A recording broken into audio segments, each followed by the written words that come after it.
Okay, before we dismiss, apparently it has become popular to do birthdays first so that those who have to leave early are not missed. So let's have all birthdays and anniversaries up quickly to the stage. Who's going to be our first birthday person up here, or anniversary person up today? Who's going to be the first one? Who's it going to be? Who's going to be the first one? Oh, come on, guys. You're going to do this together?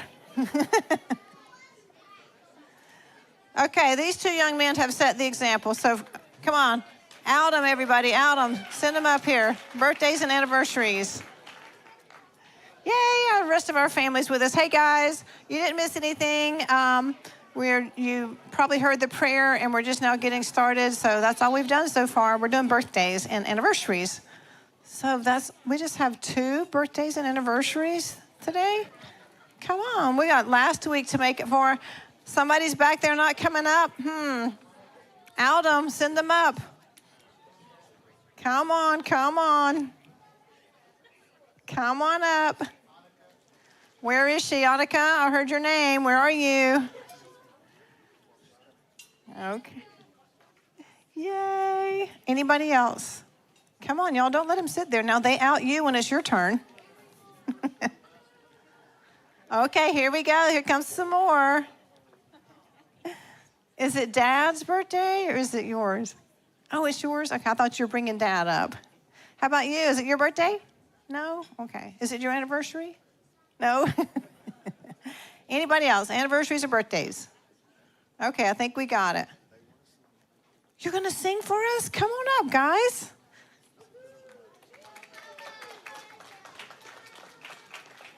Okay, Cody, if you're in the back, I'm firing up this one here.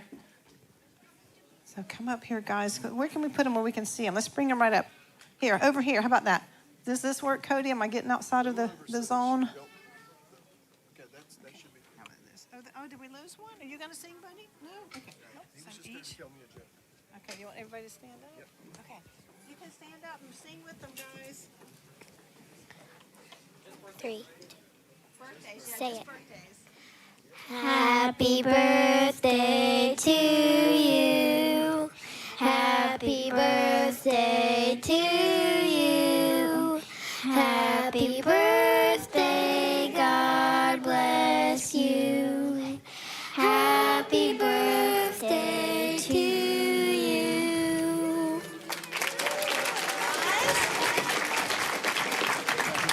Little family duet there. Thank you. Future worshipers, maybe. Current worshipers. Okay, let's see how we are instructed to dismiss classes today. Okay, parents, if it's your child's first time to any of the classes that we're dismissing today, please go with them just for a brief moment to give a little bit of information. The teachers won't keep you very long at all. You can come right back and join us. So if you will, just do that. We are going to start today with Miss Karen and Miss Summer, the 3-year-old class over here at the door. 3-year-old treasures. Miss Summer is over there waiting for you. 3-year-olds. Anybody else? Do we have all of our 3-year-olds? Okay. Next we have, okay, this is a little out of, order from what I thought it would be, but the redirect has to be for a good reason.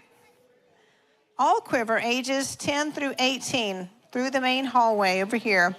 And I understand why that is. We have to get our 3-year-olds out before the herds go through.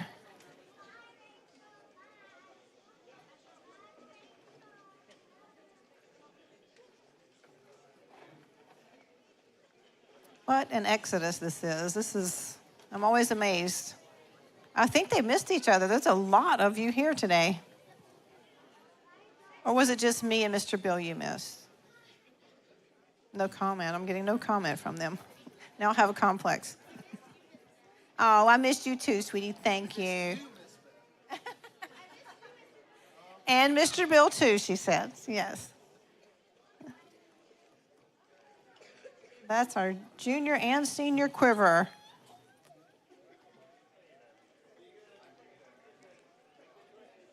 And the other ones are getting in line. They're taking their positions to be ready as soon as the quiver have all left the building or the room.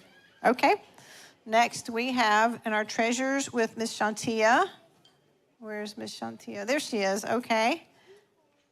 8 and 9-year-old treasures with Miss Shantia. And there they go. They were poised and waiting.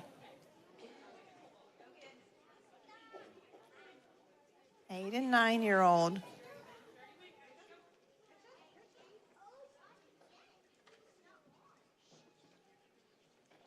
Okay, it looks like any more 8 and 9-year-olds? One more coming. Here we go. Okay.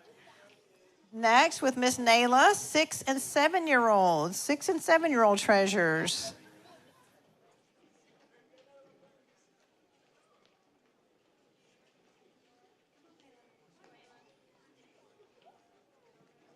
I was watching them today. They loved having this clear space over here, a little bit of space that was left during ONEG, and they made good use of it. And some of the parents and I were commenting at all of the upcoming junior quiver and how once they leave the treasures and they get into junior quivers and you walk by them and wave, they're like, oh, do I know you? You're so from my past, you know? Isn't it? But they have some great friend groups going already. I love watching them.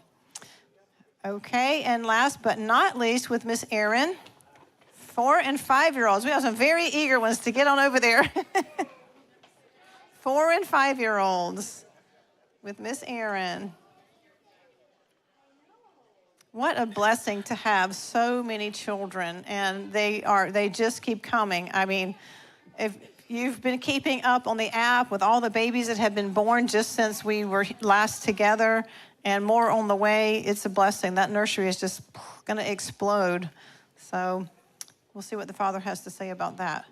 And then in his own class, Mr. Cloud. I didn't say which class. It's a good one. Does that mean I'm in the class by myself? Yes. Okay. That or preschool, she says. Okay. All right. All righty. Several days ago, I was sent some thoughts, observations about some things that are going on in the world. And I just was scanning some of the headlines today. I do need coffee, absolutely need coffee. I need great coffee. Anyway, I was looking at the headlines today, and there's some things going on in Syria that are kind of coming to a head. So I thought that I'm going to ask Mr. Stephen Lane to come up here and share a little bit about his thoughts and observations, because I thought they were interesting in light of what's going on. Did you happen to see what's going on today? I haven't seen since we got here this morning, but when I looked this morning, well, how many of you guys are aware of what's going on in Syria? Okay, how many of you guys had no idea anything was going on in Syria? Okay, one of the things that's bothered me a lot about this thing, because last Shabbat, I'm going to pull up my notes, by the way. I'm going to get my glasses ready. Last Shabbat, I know I was scanning through Amir's. Any of you guys on Amir's Telegram group? Okay, well, yeah, he can sometimes be really helpful and other times be Amir. But I noticed that rebels had invaded northern Syria. And they were saying, well, you know, Hezbollah is not able to really kind of ride herd anymore. But I knew that the Russians were there, the Turks were there, the Kurds are there, all these different groups are there. And I was just watching this scenario unfold. And last Saturday, well, it was Friday night into Saturday, they managed to not only invade northern Syria, but they got all the way down almost to Homs. And that's where their offensive was kind of halted.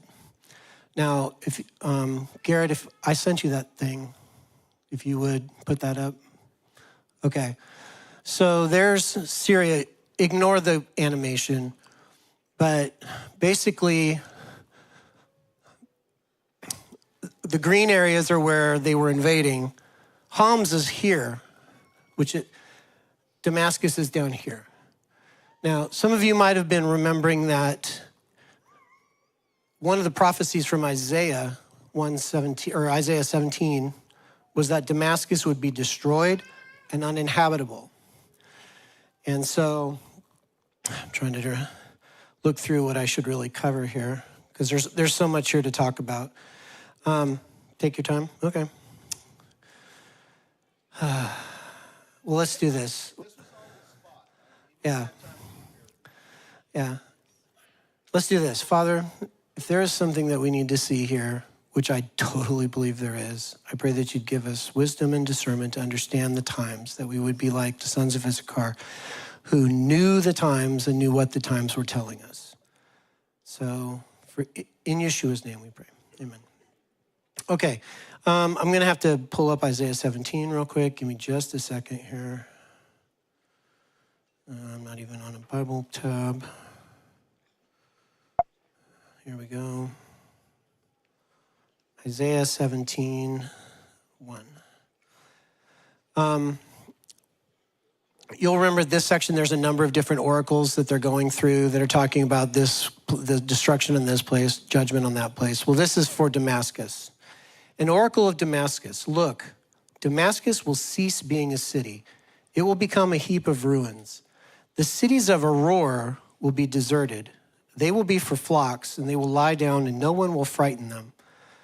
And the fortified city will disappear from Ephraim, and the kingdom from Damascus. And the remnant of Aram will be like the glory of the children of Israel, declares Yahweh of hosts. And so that caught my eye because I was remembering seeing, oh, well, they're invading Syria. That's really interesting because I thought Syria had a real army. Turns out they don't have a real army at all. I thought the Russians were there. I thought the Iranians were there. I thought this would be the dumbest place on earth for uncoordinated rebels to attack. But they did, and they were steamrolling these guys. As of probably a few days ago, the Russians have been evacuating. The Iranians are gone. And the Syrian army has completely fled, and they are basically almost being funneled down towards, Assad and his wife, they're gone. Moscow, sitting at the Four Seasons. But the army is just being pushed and pushed and pushed down to Damascus. And as of this morning, they were less than 15 kilometers from Damascus, coming up from the south. The ones from north are in Homs right now, and they're still coming down. Now, what did you see? Oh, okay, so Damascus is fallen now. Falling. There's nobody to defend Damascus. Apparently, Assad's army was a joke, which I had no idea that was true. But the oracle says Damascus will cease to be a city. Well, what's been interesting is as the rebels started, they were fighting. But as they were coming down south, they were letting people know, look, Assad's army, get out. If you get out, we'll let you live. And they were just occupying as they were moving down. And Assad's army was fleeing. Well, Assad's gone. Okay, his family's definitely gone. The Russians, they don't have anybody to fight, to lead them or to fight for them. So now it's just them.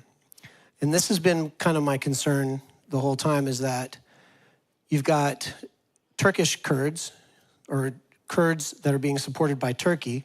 You've got Kurds that are being supported by us. You've got ISIS, which used to be us, but now it's not us, but they got all our stuff. And you got all these other groups. And at the moment, they're all pushing down towards Damascus. They're going to take it, short of a miracle. Short of the Father saying, it's not time yet. But once they do take it, and once Assad's gone, then they have to figure out how they're going to govern it. And all these groups are like ISIS. And they're all a little better than terrorists. So in my mind, I'm thinking, is this how Damascus gets destroyed? They take it, but then they can't get along, so they destroy it. And the Russians decide to help, and the Iranians decide to help. And by the way, Israel is now digging a trench all along their tiny little border with Assyria to make sure that vehicles can't blitzkrieg into, northern Israel like they did, throughout the entire country. So, you go back and you see, are we at a place right now where we can see Damascus? I was like, wow, it's hard to imagine. I think that's what I texted Bill. Is Damascus going to fall? I thought it was going to fall last week, but it's been this much time. But here was something that was kind of interesting. It says, the cities of Aurora will be deserted. Well, anyone know where Aurora's at? Yeah, that's Moab. Yeah. So I have no idea what that connection is. I was trying to find some sort of connection. Do you have any idea? Oh, well, you can come talk about that in a minute. But I was like going, that makes no sense that cities in, what would be modern, well, what is the territory of Moab? That's West Bank, so I guess that's Jordan, right? Yeah, that's Jordan. So this thing may not stop at Damascus. It may keep going south. Anyway, but it also says, and the fortified city will disappear from Ephraim. Well, Ephraim is the territory that's basically what they're trying to reinforce right now and set up a security zone so that these terrorists won't come in. Okay, not to mention the fact that all of the players who are playing with this are Gog, Magog, and, Iran, Media, Persia. So this is a really interesting scenario. You'll notice that if you go to YouTube, now I haven't checked YouTube today, but I've been checking YouTube news because that's the only news I look at. I actually did log back into X to see if X had any headlines on it. Most of their headlines were years old. No one's covering this. Instead, we're worried about this healthcare CEO that got killed, which he probably deserved, but I'm not going to go there. I know, this is why you don't let me talk without notes. Okay, but the point is, I had one job. Talk about Syria. Okay, the point is that they're, when they're flooding the news with one topic, they're doing something else. Everybody knows that, right? Okay, so why are they not covering this? You'll have to answer that question for yourself. I don't really have an answer. There's a lot. I would have to look over some stuff. You'll notice that, Ryan, don't do that. Hold on, let me go back to my notes for a second. If you want to write this down for later, Isaiah 17, which we looked at tonight, mentions Damascus. Jeremiah 49, 23 through 27, is the one that mentions Hama, which is the city directly north of Homs, okay, and Damascus. So that's two cities that were involved in this, invasion, mentioned in Jeremiah 23 through 27. I was writing down my notes, I said, foretelling rebel invasion, ? Will this lead to fighting in Damascus, ? Well, yes, it will. Amos 1:3 is the one about for 3 sins, yea, for 4. I don't know that had anything to do with what's happening right now, except in the ultimate sense. And then Zechariah 9 talks about how in the end, Yah will rule and be worshipped in Damascus and Hamath. Again, those two cities mentioned together. So that's kind of interesting that all of this is kind of going on. And I think that's pretty much all. I think that's enough to just get a conversation started. So you can talk about Aurora.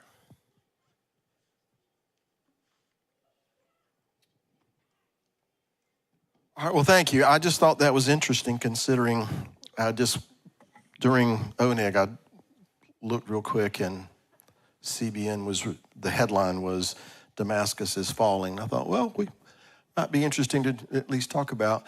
I'm not going to say a whole lot. Thank you, Stephen. I did put him on the spot. I literally, right as Beth was coming to the podium, I said, hey, remember what you were talking to me about the other day? I said, come up here and share some of that. Do you remember me saying a few times over the last few months, I really feel like we're in a season when God is about to humiliate his adversaries and opponents and his enemies? I still feel that way. So be interesting to see how this all works out. But I have long thought and have taught that the battle that everybody keeps looking for, Gog of Magog, I have long believed that there will be another war before that one. And that's the war that sets up, maybe, the war of Gog and Magog. Because if you read Ezekiel 38:9, preceding that in Ezekiel 35 and 36 and 37, you will see that there's another war that happens. And it's also mentioned in Obadiah and Jeremiah. And when you get to Ezekiel 38:9, you will find that, I'm trying to remember if it's chapter 38 or chapter 39, that when this invasion comes, they fall on the mountains of Israel. And then it mentions the valley of the passengers, which is the Aborim Valley. And I can't remember if it's chapter 38 or 9. But the point is that technically speaking, that's in Jordan right now, but the prophecy refers to it as being in Israel, which has led me to think, wonder, if something doesn't happen before Ezekiel 38:9, that includes the destruction of Damascus and perhaps some decisive battle war that resolves this whole issue of the so-called West Bank, which then brings in Aurora.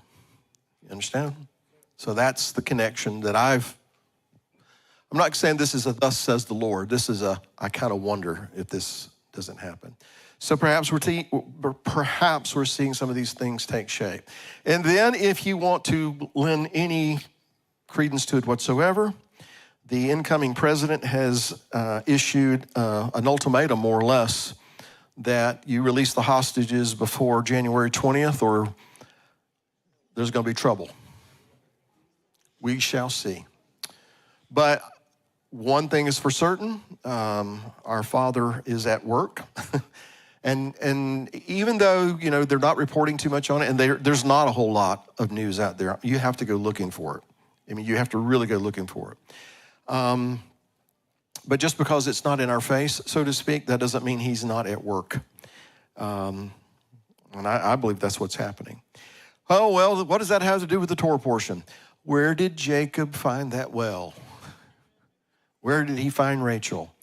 And I don't know if you missed it or not, but the passage he was reading, there is going to be a remnant of Syria. There's going to be a remnant of people from Syria that call upon the Lord. He did mention that they would worship the Lord in Damascus. And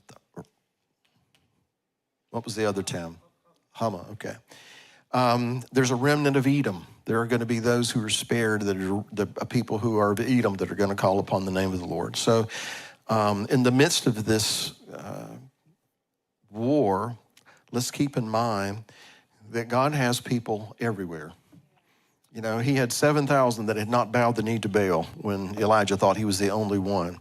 And so there are a lot of believers in these areas that we need to keep them in our prayers as the Lord allows all these things to unfold in the earth. Amen? Because that's where Rebecca came from. That's where Rachel came from. I mean, for goodness sake, from that part of the world is where Abraham came from. So he has a people in the midst of all this. Anyway, again, thank you, Stephen. I appreciate that very much. We shall see what transpires. Now, if I could have that iPad, Mrs. Cloud. Thank you very much. And let's see, who among those young, good-looking people over there wants to help me today? I tell you what, I mean, they're just, it's like horseshat. Ooh, ooh, ooh, ooh, Some of us old folks remember that. Okay. I'm trying to find the one who's trying the hardest not to make eye contact. That's what I'm saying. I think you are the winner. You. Yeah, you. No. Yes. I think you're the winner. Can you come up here and help me, sir? Thank you, Mr. McCama. Yeah. He was trying really hard not to make eye contact with me. It's like you're on an airplane. Has anybody ever flown Southwest? You know how Southwest works? If you're not in the A group, and you're not in the B group, you're in the center group, you know? And if you get stuck in Southwest, you're just praying. You're watching all those people who didn't sign up in time and they're coming down. God, don't let it be them. Don't let it be them that sits next to me. And you think, I won't make eye contact, and they'll keep going. It doesn't work. That's the point. All right. All right, do we have anybody who wants to share something today? You say you do, Mr. Holstein? Thank you, sir. Okay, so I've got a question about the Syria situation here. I'm wondering, Okay, get ready, Stephen. how do you guys read Isaiah 17? The destruction of Damascus, is that tied to the last verse, which says, at evening, look, alarm, before morning it is no more? Does that suggest to you that this thing, Damascus, is destroyed overnight, that it is vaporized instantaneously? I think this is just an opinion. Okay, Damascus started turning into a ruinous city several years ago when this whole civil war first started breaking out. At that time, I thought, are we seeing the destruction of Damascus? And why is that important to us, everybody? Because these are footsteps of the Messiah. These are the things that tell us the Messiah is ever closer. But anyway, I was thinking, wow, I always thought it would be Israel comes in with some massive bombing, or something like that. But it's almost as if they're starting to destroy the city from within. So it kind of got the ball rolling for me. But now Stephen brings in another component that is interesting. If you do have this convergence of all these different factions that can't stand one another, and they're things get out of hand, it could come that way. But I could also see this just as easily. That spills over into Israel, and Israel says, we've had enough. So I'm not going to be, dogmatic about it. I do see that is part of it, which is why long ago I thought that's how it would happen. But it's like it's both, One thing leads to another, perhaps. That's just an opinion, though. Well, thank you. That was a very non-committal answer. I appreciate that. So Well, you know how that goes. I do.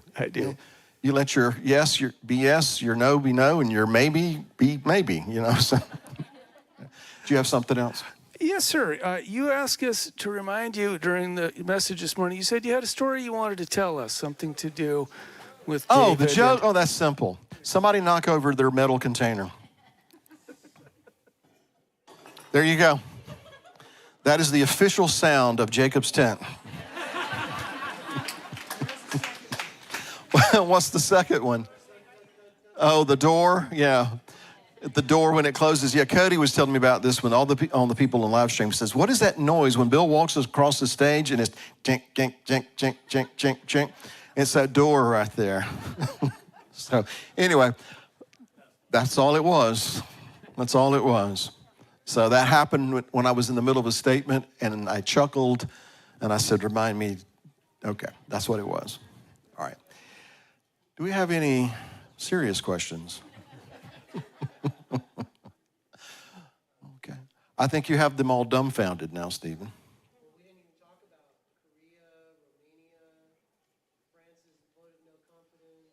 We didn't even talk about any of that. No, we didn't. Do you want to come talk about it? Oh, okay.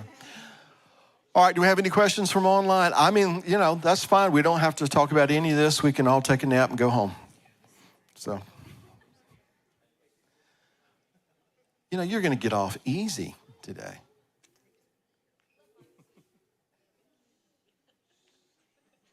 Really? No one has anything they want to say?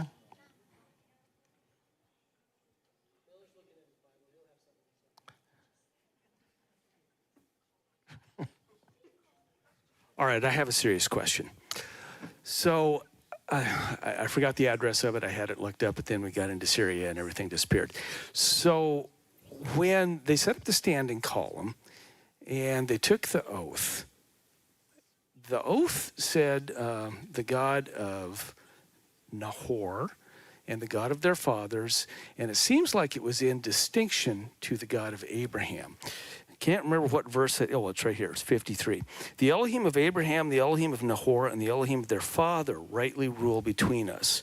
And Jacob swore by the fear of his father Isaac. Is this talking about two different gods or the same God? Is this like another way of saying the God of Abraham, Isaac, and Jacob?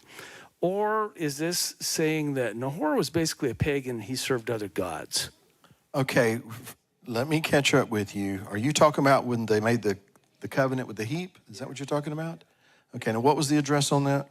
3153. Okay, 53. Okay.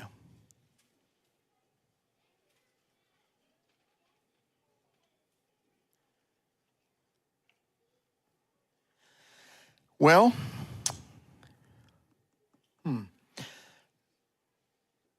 I know in just, very cursory readings, I've always kind of thought, well, we'll see who's God. Your God, God of Abraham, Isaac, and Jacob, or our God, But now you raise another question.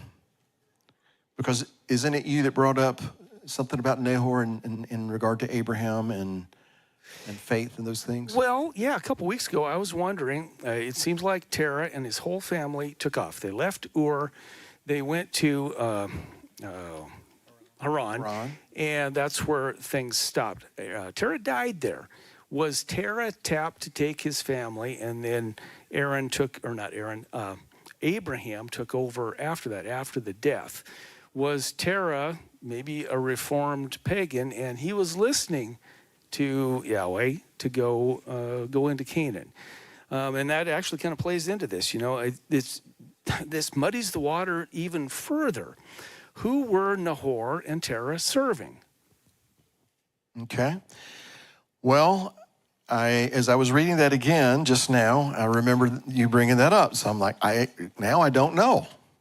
I just kind of presumed, and I know we shouldn't do that sometimes, presumed that this was a discussion, or almost like apples and oranges, but Elijah and the prophets of Baal, he'll see who answers by fire, and that one is God. And I've kind of grouped it in with that. But now, given your thoughts on the matter and reading it, I'm like, it kind of muddies the waters. Yes, it does. I don't know what to do with this, so that's why I brought it up. Well, it seems that you and I have this thing. You raise these questions, and I have to say, I don't know. But no, I don't know, John. That's very interesting. Interesting. Well, someday we'll find out. You have a thought? Okay.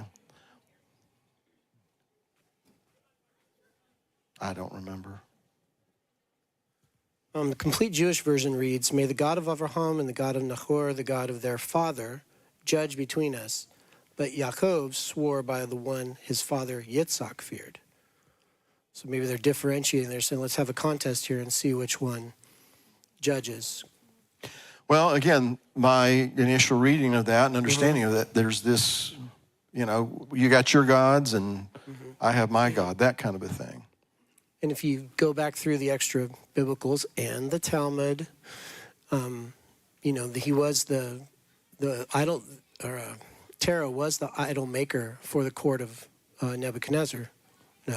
Nimrod. And so he would have been worshiping the Chaldean gods. And I'm assuming that was the God of Abraham, as he, at least his father's God. Definitely the God of Nahor. Isn't Nahor his uncle? It's not his, or is it Nahor and Haran are his brothers? Yes, right? Yes. Okay, so the God of Nahor would have been the God of Terah. But Yitzhak feared the Most High. Okay, so then what you're saying is Laban is making it out to be that Abraham's God was the God that Nahor and Terah and all these served. I don't know. I don't think so. I mean, like you look at when Jacob goes back, Laban is still worshiping the gods of his fathers. Right. He's a occultist, basically. Which are why when Rachel stole the idols, or the teraphim, those were all associated with the Chaldean cult. So that would have been the gods that they had traditionally served, and apparently it hadn't changed because Laban still worshipped all of them. Right. Yeah, what I agree. Abraham's the one that walked away from that. I agree. Yeah. But what I'm saying is that if Laban is the one who's saying this, so it's almost perhaps that he's kind of grouping Abraham in with his side of things, even though Abraham, of course, has chosen to follow. Yeah, but God. Laban would have only known. Laban he's a grandson, Okay. right?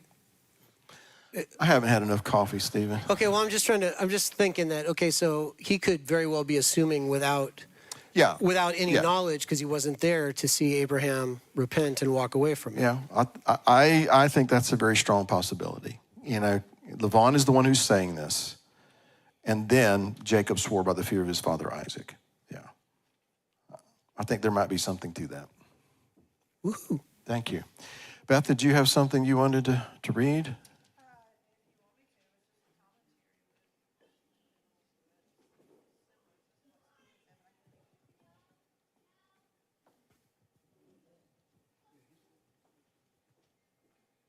Okay, I take no credit. This is not my own personal opinion. It's the Stone Edition, Chumash, and I'm reading the commentary for this portion. On verse 53, it says, referring to the God of their father, Laban referred to the God of Terah, the father of both Abraham and Nahor. The Pesach Haggadah states that Laban wished to uproot everything, but the commentators wonder where we find him attempting such far-reaching destruction.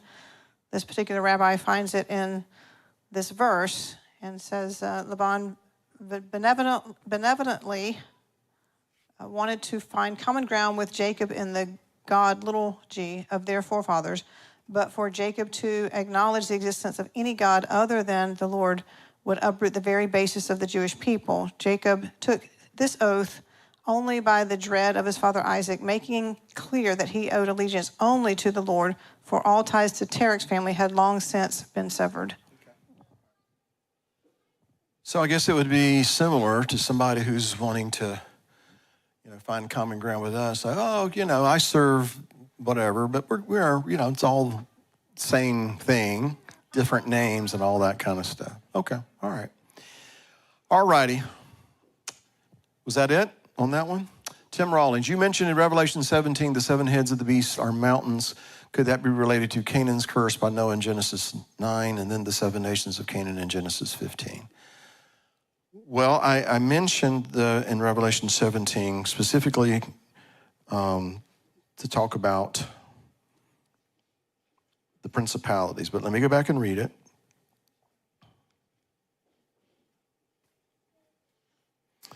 By the way, Revelation 17 is something you have to read very, very carefully because it can get very confusing. 17:7, and the angel said to me, wherefore did you marvel? I will tell you the mystery of the woman and the beast that carries her, which has the 7 heads and 10 horns. The beast that you saw was, it is not, it shall ascend out of the bottomless pit, go to perdition, and they that dwell on the earth shall wonder whose names, blah, blah, blah, blah, blah. The 7 heads are 7 mountains on which the woman sits. So my general understanding of that is to say that those 7 mountains are, basically 7 kingdoms. I know some people say that represents 7 continents because this woman, her influence is throughout the world. Perhaps that's so.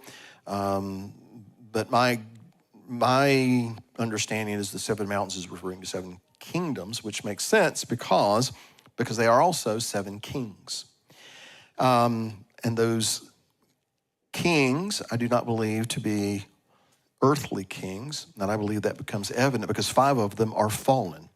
1 is, the other is not yet come, and when he comes, he must continue a short space. So anyway, the 7 heads, I believe, represent 7 kingdoms and 7 kings, and by kings we mean principalities. Like there was a principality over Persia, there was a prince of Grecia. There are these principalities that are assigned to these different nations that come up and they rise to power, and then when God says that's enough, they fall. So then, could this be related to Canaan's curse by Noah in Genesis 9? I don't follow the thinking there. You'll have to help me to understand how you got from that to the curse on Canaan. And then the 7 nations of Canaan in Genesis 15, all the ites, I would guess that refers to.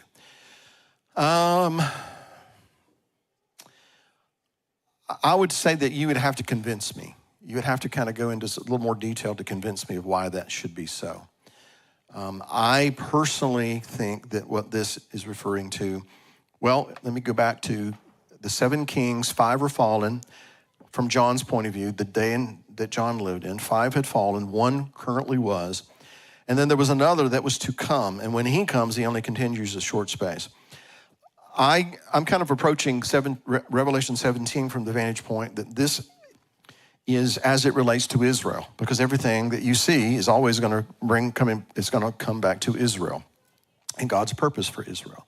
So when you think of Israel, think of the nations who have lorded over and who have tried to trample and destroy Israel. We'll start with Egypt. Can you think of another one after Egypt? Syria. There's that one. Can you think of another one? Babylon. All right. Medes and Persians. Yeah, Greece. Okay, Rome. That's 6. And then there's another one that's going to come and it's only going to continue for a very short time. And the beast that was and is not, even he is the 8th and is of the 7. So, again, and I don't want to get too far into this that we never find our way out. And it can get pretty complicated here. But in John's day, who was in power? Rome, okay? So that's the one that is. And then there was another one that was going to come after Rome. And when he comes, he will continue a short space. And the beast that was and is not, even he is the 8th, but he's of the 7 and goes to perdition. Read that very carefully. What you find is he's saying that this very last one that comes is actually comes out of one of those that has already fallen. All right? And if Rome was currently in power, that means that it can't come back as Rome. Pardon? Okay?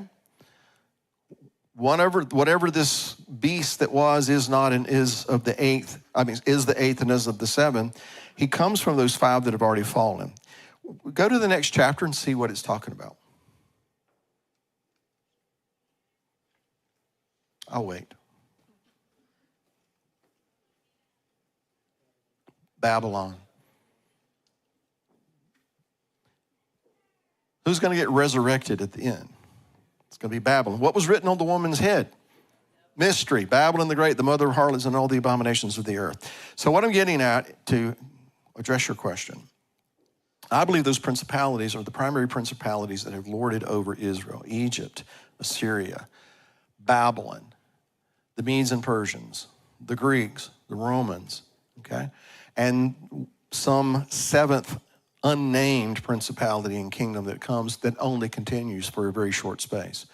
But when all this comes to a head, Babylon is going to be the one that's resurrected, but with it, elements and attributes of all of those different kingdoms.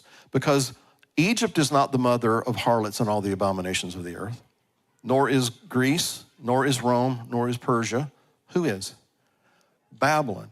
Everything stems from Babylon. All right, are you with me here? So I believe that that's what it's talking about. And just by the way, when Nebuchadnezzar has that dream and Daniel has to interpret the dream, who's the head of gold? Babylon. Who's the head? Babylon. Everything flows from the head. So that is what I believe it's talking about. And just to kind of underscore the point, the resurrection of Babylon, as far as I'm concerned, is not Saddam Hussein rebuilding the old city of Babylon in this archaeological site, which is fascinating in and of itself. But more to the point, Babylon and the danger of Babylon is it's a mindset. It's a way of thinking. And that woman has a cup, golden cup full of the abominations, and it's full of her fornications with the kings of the earth, spills over, and everybody on earth is intoxicated with that wine, that mindset, that way of thinking. And see, I believe that's what we're seeing the resurgence of right now.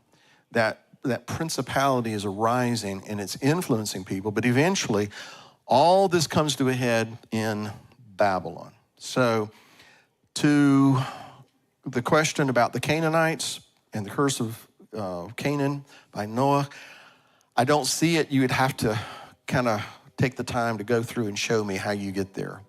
I'm not going to say absolutely not, but I don't see it. You'd have to explain it to me. All right. Did I just lose y'all? Okay.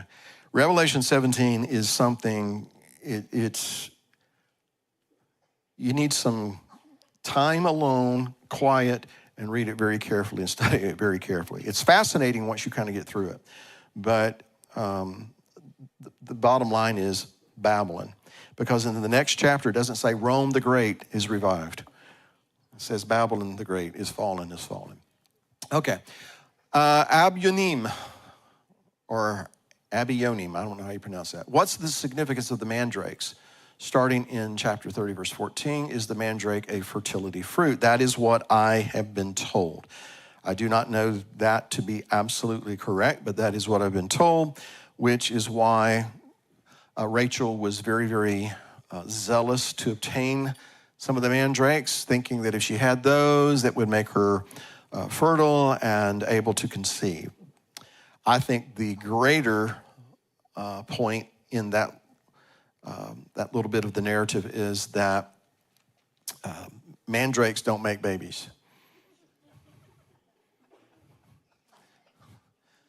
Well, if he can say what he said, I can say that. So, mandrakes don't make miracles. We can't help God, because when we try to help God, we make a mess. Right? And I think that's really what's being stated here, what's being emphasized, at least as far as I'm concerned. Now, one little footnote here. Does it strike anybody else how the ladies are like, I don't really care about this guy so much as I do having the kids, So yeah, you can have him tonight, those kinds of things. I'm like, wow. And I've always been told that the women back there were, just mistreated and the dirt under somebody's feet. And they're trading stuff. They're trading mandrakes. Okay, he goes with you tonight and da-da-da-da-da. I'm like, I just see Jacob walking around going, anyway, was that too you? Can I trust you on this thought? Maybe. Where's the microphone? Oh, okay, that's all right. I'll come get this one. Okay, as I was reading that this morning, this is the thought that came across my mind. You tell me if you've heard this one before. Leah was the first wife, okay? But Rachel essentially held the spot of first wife because at that point, she was kind of calling the shots. She sold her husband for the mandrakes. Esau sold his birthright for red stew. Just a thought. That was a very interesting thought. That was worth giving you the microphone. No, that is very interesting. Had not heard that. Very good, very good. Lisa Welch for Stephen.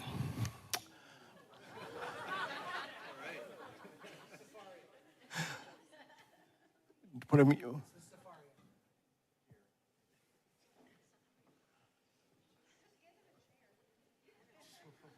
It's the Safari app. We have been actually talking about doing a software class one day. It might happen one day with John. Also that, but it's Sefaria, S-E-F-R-I-A. I guess that's Sephir, multiple Sephirs. Some form of the word Sephir. Anyway, that's it. All right, so hopefully you got that, Lisa. All right, where are we at? Josh? So just a quick historic observation. 1922. Anybody know what happens in 1922? Close, close. Yeah, so the Ottoman Empire fell in 1922. Okay. I believe in 1923, the office of the Sultan fell. And then in 1924, the Caliphate fell. So we're at like a 100-year anniversary right now. Kind of interesting. That is interesting. Okay, very interesting. Thank you. All right, very good. This is not how I thought Midrash would go today, but interesting. That's good. Anyone else have anything they'd like to share? Mr. Miller over here. I mean, Mr. McCallum, Mr. Miller's over here. So.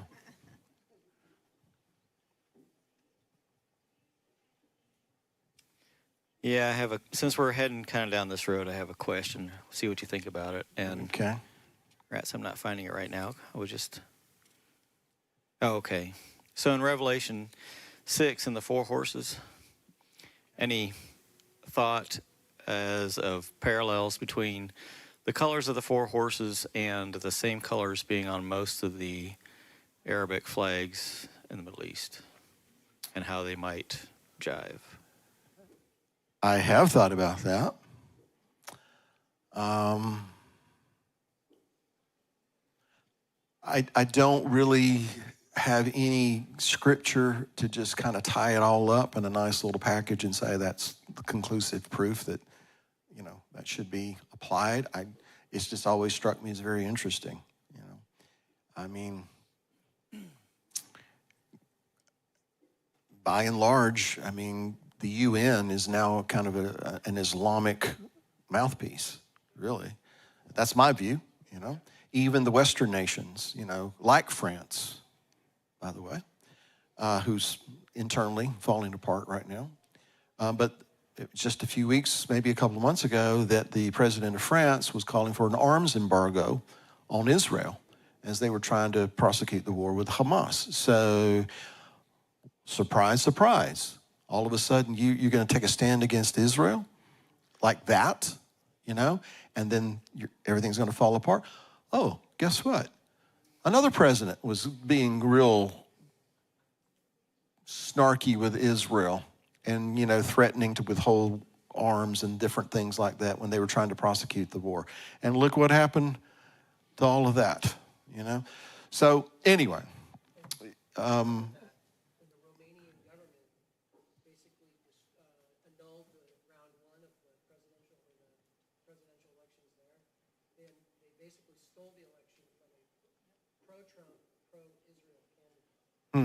So the things going on in Romania would have an Israel connection, is what you're saying. Okay. So this goes back to, and I'm coming to, what you're bringing up. This goes back to something I've shared with you for at least a couple of months now, I think. I think we have entered into a season, where initially it looked like the adversaries had the upper hand, but now everything's being turned back on him, and God is a man of war, and I believe, I'm not speaking for God, this is just my observation. I believe that he's exacting vengeance on his enemies. Says this is the day of recompense. It's when he is favoring Zion, and all these people who have aligned themselves and postured themselves to try to destroy, and I believe that's what they really want to do. He's exacting his vengeance, and so you got all these things going on in Syria. We'll see if it goes over into the West Bank, how it would impact Egypt and all these other nations. So to say that those nations represent the four horsemen, I don't know, but it is kind of an interesting thing to file away in the back of your mind. Yeah. So speaking of the UN and all the different other outside nations, would you say that the last part of Isaiah 17 speaks to that when it says, "Woe to the multitude of many people who make a noise like the roar of the seas, and to the rushing of nations that make rushing like the rushing of mighty waters." And he talks about they'll be like chaff and all that kind of stuff. Is that? Well, if it's speaking to that directly, I don't know, but I certainly see thematically he would be, because that's where they're concentrated, you know. And they go to Babylon on the Hudson. That's where they gather, you know. And Babylon is the antithesis of what Jerusalem is, and, you know, Zion. And that's where they meet, and that's where they convene, where they issue all of these, you know, proclamations and resolutions to try to alienate, isolate, and undermine, and ultimately destroy Israel. So, again, is he referring to them directly here? Maybe, maybe not, but nonetheless, the concept or the precept certainly does, you know. Okay. That was my questions. Well, here's a thought, and this isn't really, I don't know that it's relevant to the Torah portion. By the way, what we're talking about is relevant to the Torah portion, because we're talking about the events that led to the formation of a nation and a family and a people called Israel, who had this great calling in the world, and how the adversary who opposes that, through every means he can find, tries to undermine that, including the United Nations. And in these, anyway. I have never understood, and yet I do, why Israel wants to be part of a body that seeks so desperately to destroy them. You have a thought on that? That always has boggled me. You know, even the Jewish people here in America tend to vote for politicians that are against Israel and against the Jewish people in particular, and yet they still continue to vote for them. Sometimes I wonder if it's a blindness because they do not have the Spirit of God in them. They're going to look to Babylon, or they're going to look to Egypt to rescue them. And so they're looking to these people that are, I don't know.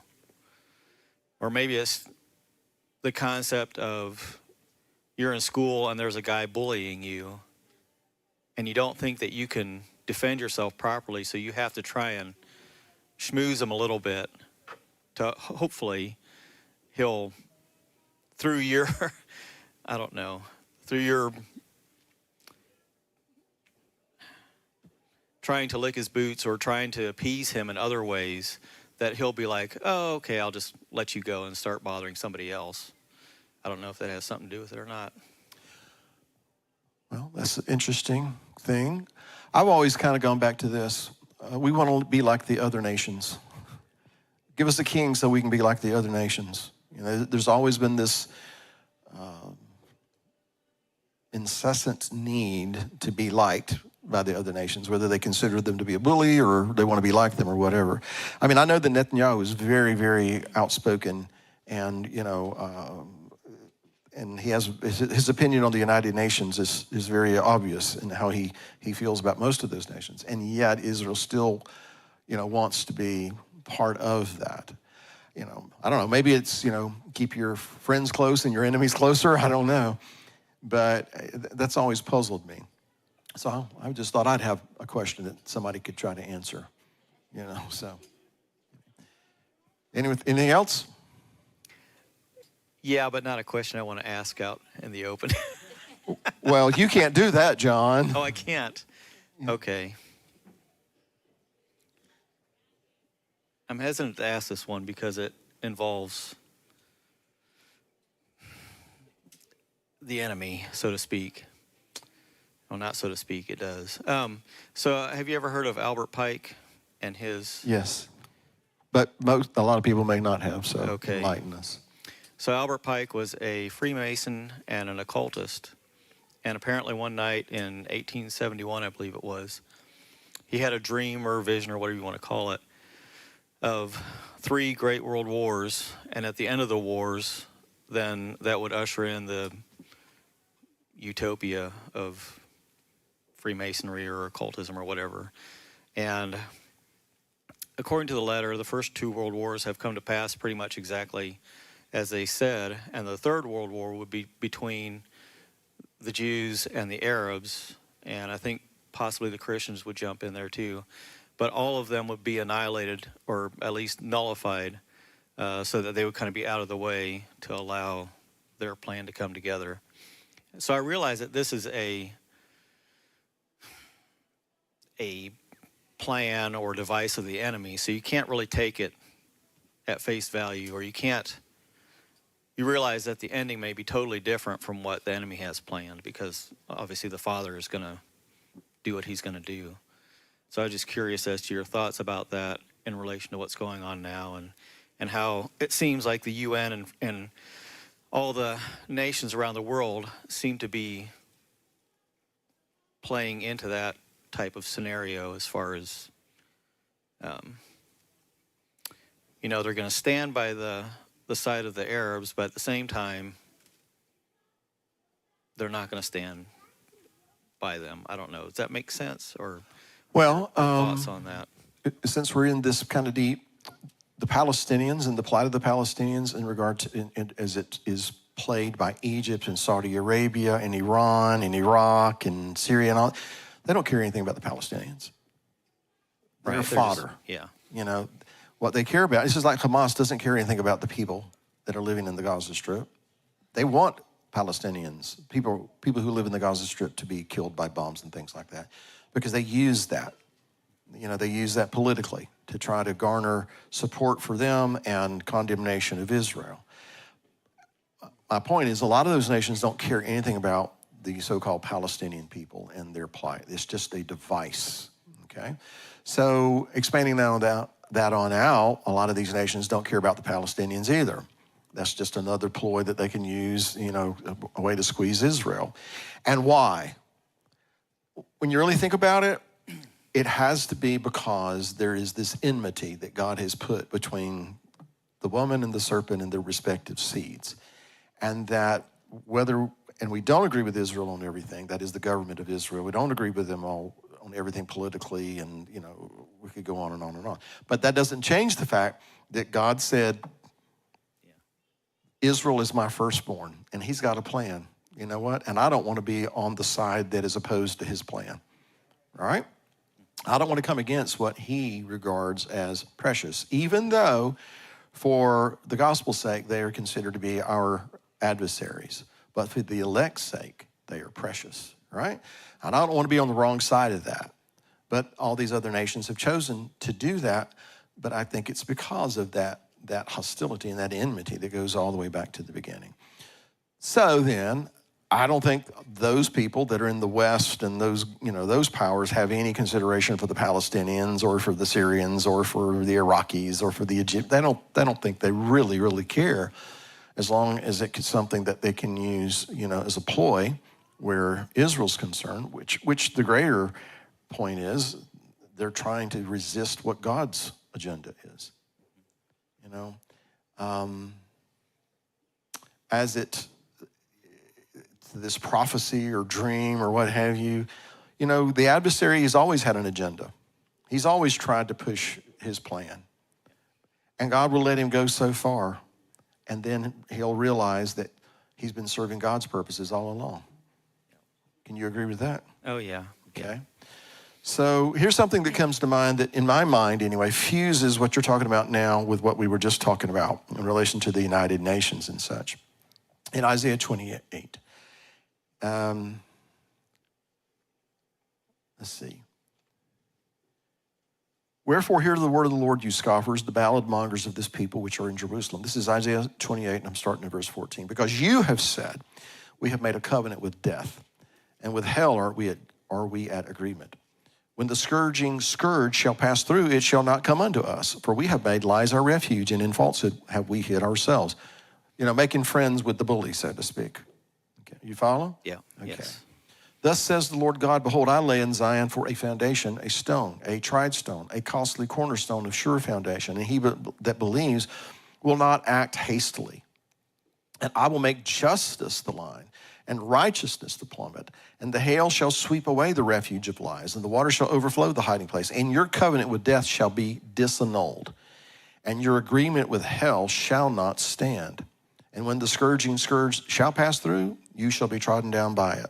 And so, point being is that those agreements and those confidences and, covenants that they've made with men and that are really out to destroy them, God's in the end is not going to allow it to stand. He will allow them to feel the pain of those bad decisions. I don't know if that means the world war you're referring to, but in the end, he will allow them to feel the heat, but he's also not going to let them be destroyed completely. He's the one that saves them. He's the one that comes in, and it becomes very obvious that he's the one who saves and delivers them. And those who realize that call upon his name, right? So,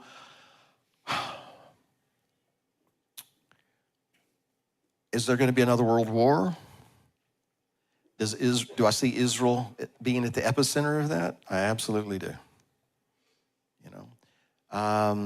And all these other prophecies and all the things that are going on in the world, it's hard for me to say that these Muslim nations are going to be absent. No, they're going to be right in the thick of it.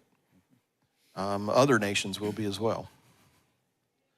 But I don't think it turns out the way the globalists and the occultists and all those guys think. Yeah. Maybe they succeed and they rise to power for a short space. Is that the way Revelation 17 put it? Yeah. But they only continue a short space. Yeah. And then something else happens, and that's when Babylon reemerges. Well, we're in this deep now, Yeah. right? So, Well, so in the light of all that, it makes me, what you're talking about today about Jacob receiving the same blessing from the Father like Abraham received, those who bless you, I will bless, and your seed will bless all the earth. And it made me think, if we're the seed of Abraham by faith, then by that same token, we should be blessing all the earth. And I guess the question for me is, am I doing that? So anyway, that was... well, thank you, sir. You drew me in. I took the bait. Stacy Marie, could it be that Jacob's life was an example of how we as believers in Messiah start out knowing of God, but through his life's journey comes to have a personal relationship with the God? I do believe that. I think that is one of the reasons that the way Moses recorded it, that when God speaks to Jacob in that dream, he says, I'm the God of your father, Isaac, and of Abraham. And he reaffirms that covenant, that promise to Jacob. And that's when, I believe anyway, that's when he becomes the God of Abraham, Isaac, and Jacob. It's at that moment. In fact, Jacob, when he awakens from the dream, he says, this is the house of the Lord. God's in this place. I didn't know it. This is the gate of heaven, etc. And he takes the stone that had been at his head, and then he sets it up, not as a pillow, but as a pillar. And then he anoints it. And he says, this will be the house of God. And if you'll go with me, if you'll give me food to eat, clothes to wear, you will be my God. So that's where he becomes the God of Abraham, Isaac, and Jacob. And when he comes back into the land, one of the first things that he does is he tells all of his family, get rid of all your idols and all that garbage, change your clothes, because I've got to go and to, fulfill this vow that I've made. And he does that at Bethel. So anyway, I do believe that Jacob had a relationship with his father's God. I certainly believe he had a great knowledge of him, but by experience, personal interaction. What happens, in Genesis 28 and beyond is when the God of his fathers becomes his God by his own experience. So, anyone else? Was there another question that you went by? Mrs. Cloud has something she wants to share down here.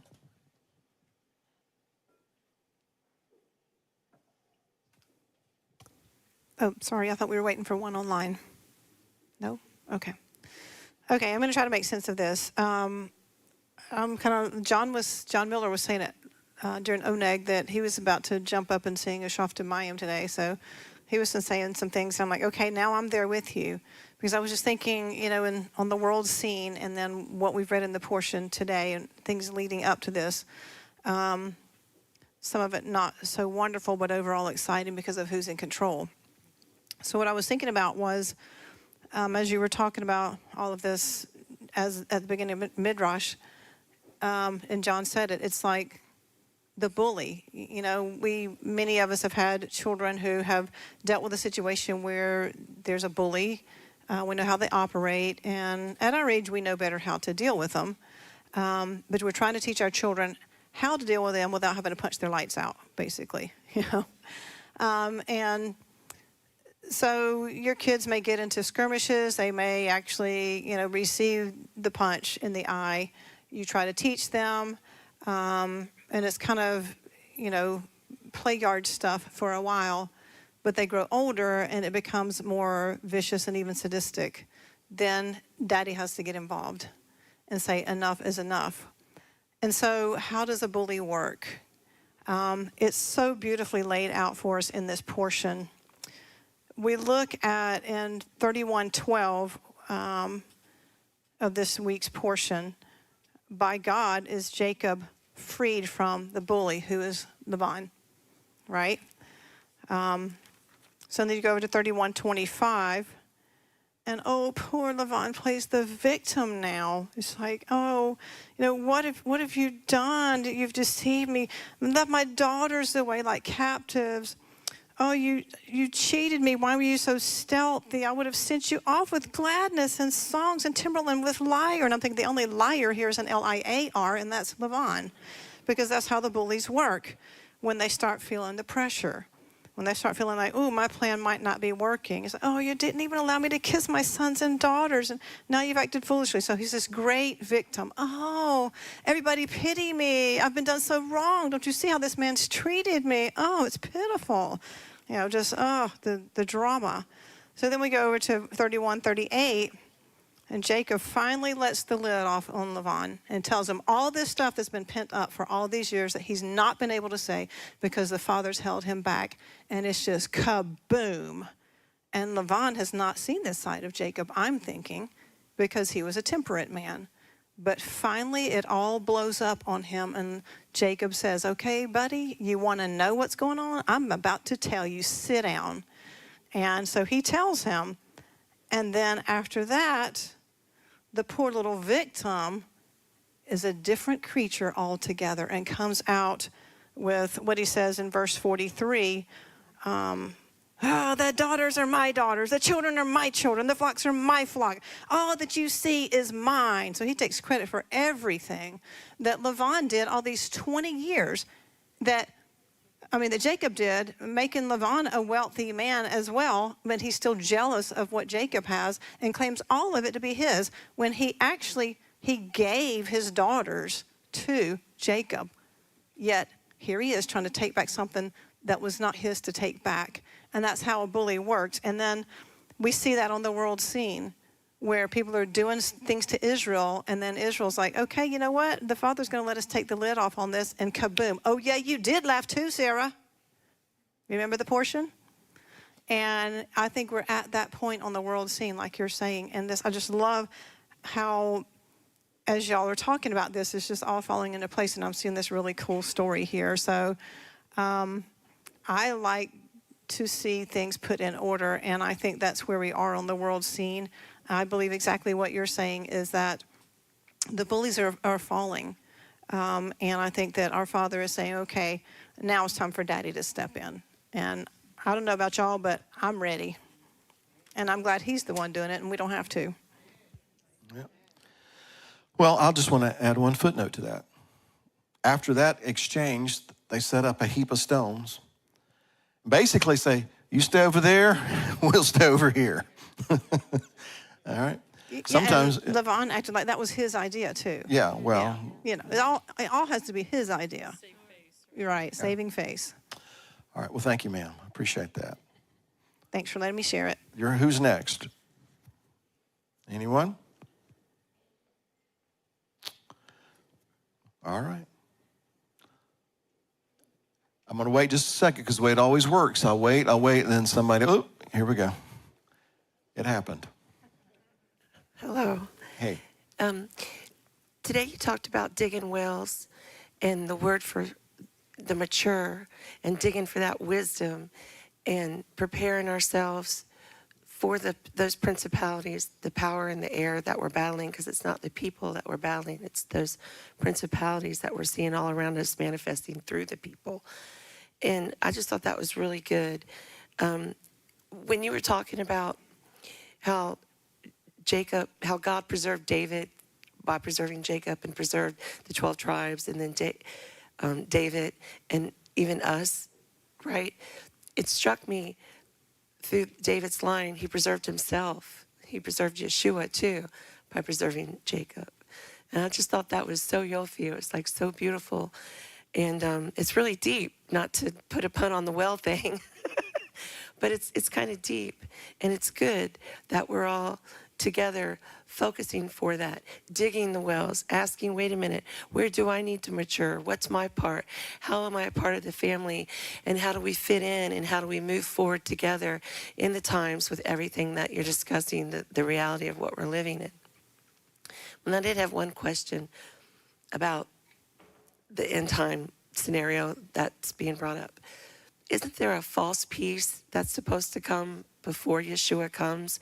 How does that fit in? I wonder, I keep waiting for a false peace. Like, we think there's going to be peace and people are going to celebrate. And then, do you know what I'm talking about? Any thoughts on that? I have thoughts.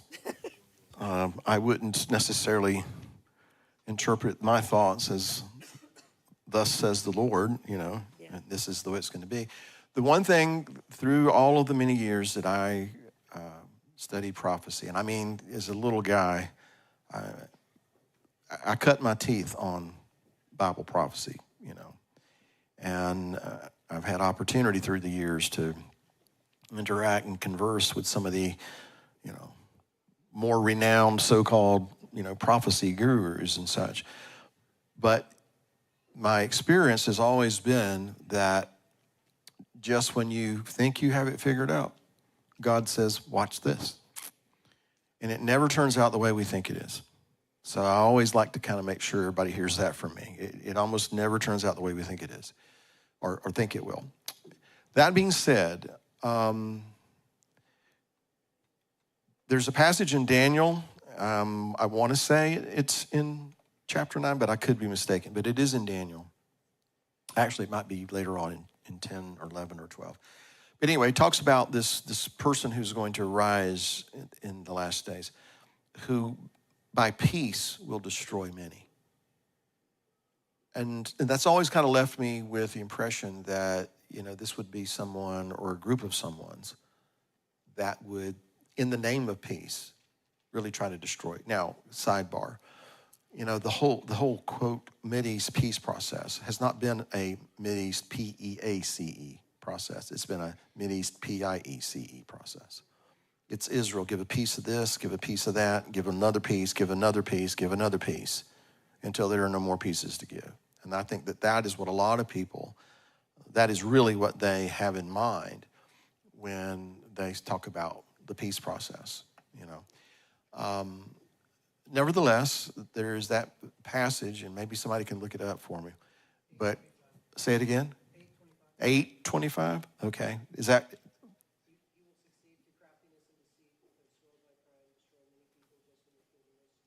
Okay. Okay. Anyway, there's this idea that there's somebody, there's somebody of influence and power, maybe a group of somebodies, like I said, that are going to, in the name of peace, cause all this destruction. And of course, then Paul talks about how when they say peace and safety, then destruction comes on them very suddenly. So whether or not it is a true peace is debatable, I guess is the point I'm trying to make, or whether it's peace in name only, There is a passage that is in Ezekiel 38, or it might be 39, or it may be both, that when this battle or this invasion comes in the north on the mountains of Israel, it's when the people of Israel are dwelling in unwalled cities and they are dwelling in safety. So that hence that there may be a time when there is a relative peace, when there is a more than maybe just a ceasefire, which is kind of what we've been accustomed to in the Middle East.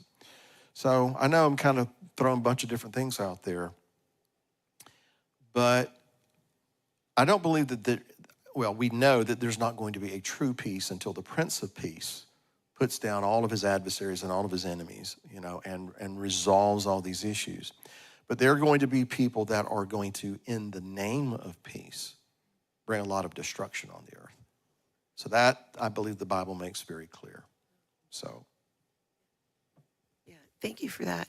It's always, I've gotten to that point where all the things I thought I knew, I know nothing now. You have to throw them out and start over from scratch, that foundation built on Yeshua. Right. And especially with this in the prophetic realm and the times that we're living in, the seasons that we're in, it strikes me, I can't help it, but my mind goes to the rebuilding of the temple and the abomination of desolation, and this man, this son of perdition, wanting people to bow down and worship him.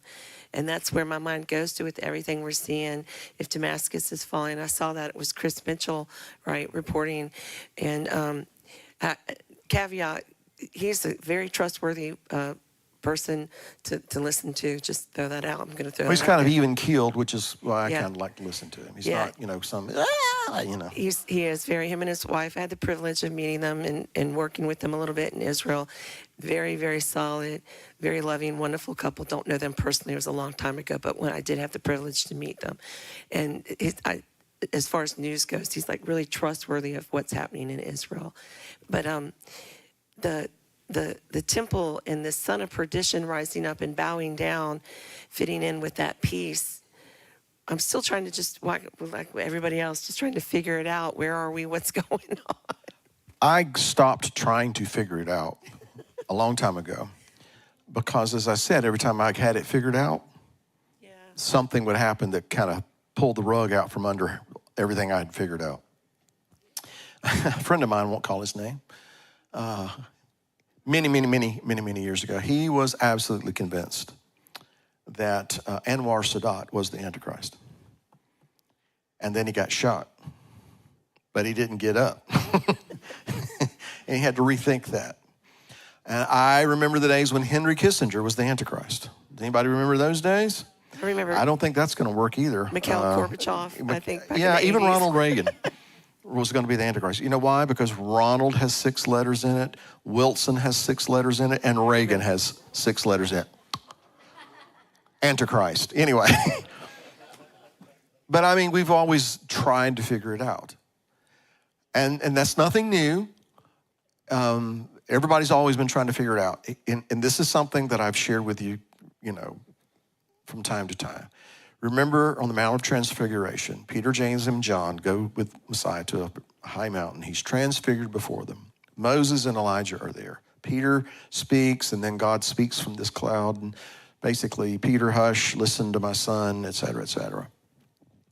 And so they're coming down the mountain, and the disciples are hey, why did the scribes say, which, put it this way, why did all the prophecy teachers say that Elijah would come first? And he said, well, Elijah will come first and will restore all things. They're asking this question because he's obviously the Messiah. Moses, Elijah, the Torah, the prophets are there as witness that he is the Messiah. He's the Son of the living God. That is without a doubt. But they're puzzled over the fact that Elijah was supposed to come before he came. So all the prophecy teachers of the day had said Elijah will come first. And they're just like, how come this didn't happen? He said, well, Elijah will come first. And Elijah will restore all things. But I tell you, Elijah already come. He just didn't realize it. Because what they were looking for, the form of what they were looking for, caused them to miss the function. They were looking for an Elijah. I don't know what he was supposed to look like, but they completely missed it in John the Baptist, who came in the spirit and the power of Elijah. All that is to say, I'm convinced at this point, we might as well quit trying to figure it out. We should observe what's going on, take note of what's going on. As it was presented here earlier, is this what's happening? Could this happen? Could. We'll have to wait and see how things unfold. Because I'm convinced that at this point, we'll know it when it happens.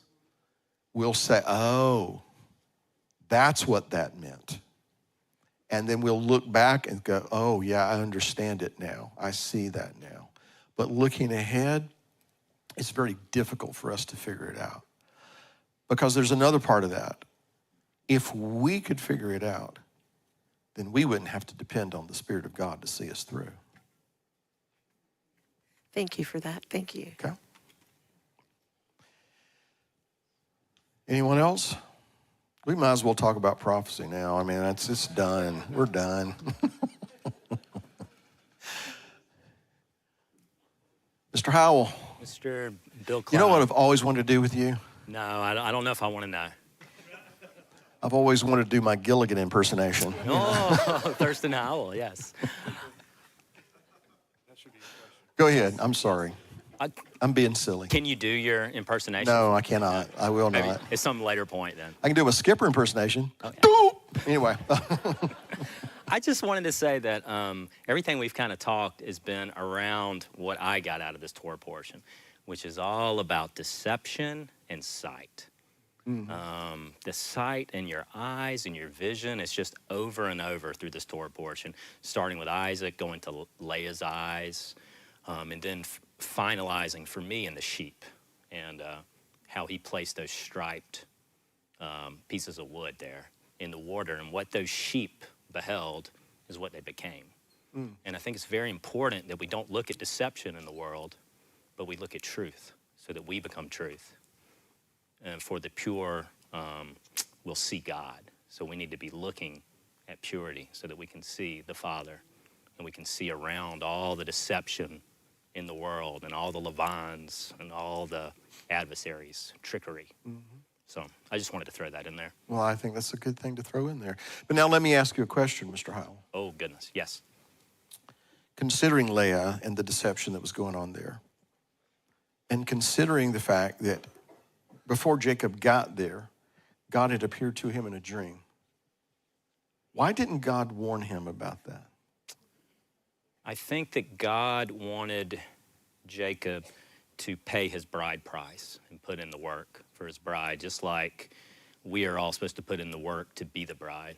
I think it's sort of a counterpoint. Okay. Anyone else have a thought on that? Why didn't God go, Jacob, don't go in that tent, pal. It's a trick. Or let's put it this way, has anything ever touched our lives that it put us through some things and we thought, God, why didn't you kind of let me in on this before it happened? Has that ever happened to anybody before? Yeah. So, maybe there is something too that, he wants to see how we're going to respond to certain situations. Are we willing to do, what needs to be done in order to fulfill purpose and things like that? Well, just to throw one more thing in, we know that Jacob himself was already adept at being a deceiver. Or maybe. I'm going to disagree with that. Okay, well, maybe not. I've heard the counterpoint to that as well. Yeah. But maybe God wanted him to spend time, being a shepherd for a while. And, but to your building a point, family. though, maybe it's that he wanted it to be very obvious that he was not a deceiver. Mm. Okay, so since you opened the door to this conversation, and you're certainly welcome to your opinion, but let me just quickly share why I don't agree with that. Okay? He told his mother, I may be perceived as a deceiver. I don't want to do this. She said, let it be on me. I'll deal with it. So he went ahead with what his mother said. And he did go in there and he said, no, I'm your son Esau. But he went and he did it really, it seems to me anyway, against his will. Not only that, but Esau is the one who makes the accusation that he's a supplanter. And anything Esau says has to be considered suspicious. Okay? His name means hand on heel, not supplanter. The whole definition is attributed to what Esau said, or the basis of it is what Esau said. And again, that's a faulty foundation to build on as far as I'm concerned. As far as the whole thing about the striped and speckled, it was the angel of the Lord who told him this is what you do. So for him to do that, in order to, reap the benefits of that. I don't see that as deceiving Laban. Laban is the one who took all the ones that were already speckled, striped, and dark, and he's the one that pulled them away because he's the one trying to cheat Jacob. In other words, Jacob is the recipient of everything people say that he is. And I think that's what's going on to this very day when you consider Israel at large. Everybody's making these accusations against the nation of Israel that they're this, they're that, this is genocide, this is apartheid, and all these kinds of things. And look at the people who are making those accusations. Okay. So I respectfully disagree that Jacob is this deceiver. Jacob is someone who does not want to be perceived as a deceiver, and yet is accused of being such by the rest of the world. And I think that that is something that needs to be rectified. In fact, when, Balaam is called to curse Israel, and Balak is saying, there's these people, they're in my nation, they're mightier than I. Balaam goes to curse, but he can't, right? He has to bless. In fact, at one part of that blessing, and one part of that prophecy, he says that God says of Jacob, I see no iniquity in him. So can Jacob be a deceiver? Sure. In fact, the prophecy regarding Jacob and Esau in Genesis chapter 25, I'm going to boil it down and paraphrase it. These two are not going to get along. If one's rising, the other's descending. It's intended, and the fulfillment of this will be, or the culmination of this will be, that the younger one, which is Jacob, will be served by the older one, which is Esau, which is to say that Jacob should master over Esau. But when Esau comes and Jacob, he asks Jacob for a blessing upon him also. He doesn't really bless him, but he prophesies. And he basically says to Esau, when you have a grievance against Jacob, his yoke will be broken off of your neck. And that's in chapter 25, which is to say, and this is Bill's paraphrase, Esau, if you have a grievance, a legitimate grievance against Jacob, which infers to me, if Jacob quits acting like Jacob's supposed to act, and he starts becoming a deceiver, and this, that, and the other, then you'll be able to break his yoke off of your neck, which is to say, you'll be able to lord over him.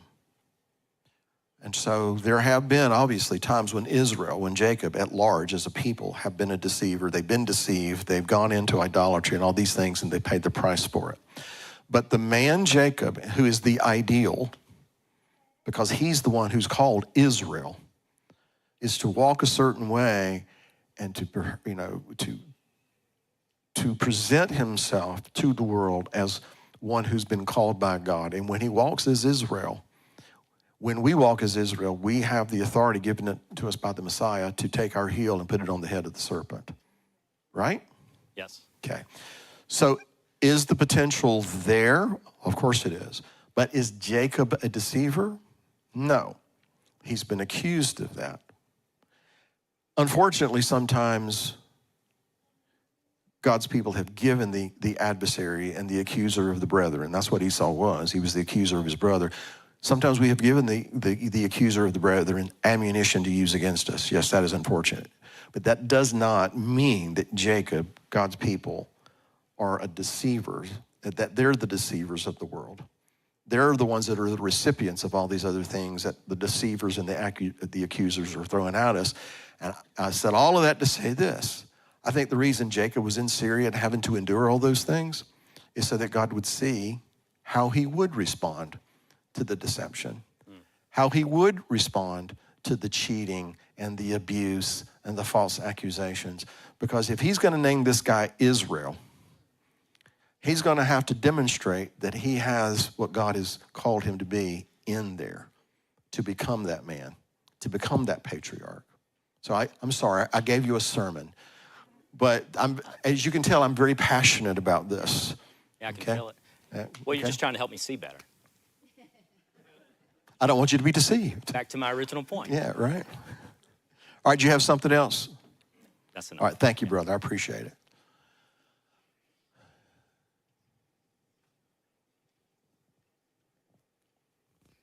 Man, it's really quiet in here. It's like Thanksgiving afternoon. It's like everybody's had a bunch of turkey and dressing, and we're all, ho, ho, ho, ho. Yeah, I'm sorry. Go ahead. Going back to your question about why Yahweh didn't warn Jacob about Leah, what came to my mind was without Leah and her maidservant, 8 of those tribes would not be in existence. It just boggles my mind. I mean, you're right. You're absolutely right. Obviously, and I can't wrap my brain around this, mind you, but obviously, however, this all factors into God's purpose and plan. Okay, and it really is something that I cannot wrap my brain around it. I have to come away. His thoughts are not my thoughts. You know, his ways are not my ways. So that is true, and so he didn't.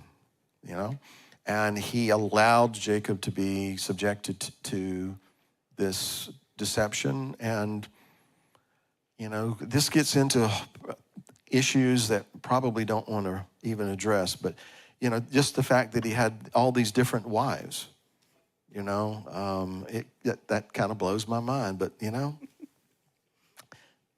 you're right. We would not have 12 tribes were it not for those 4 women, right?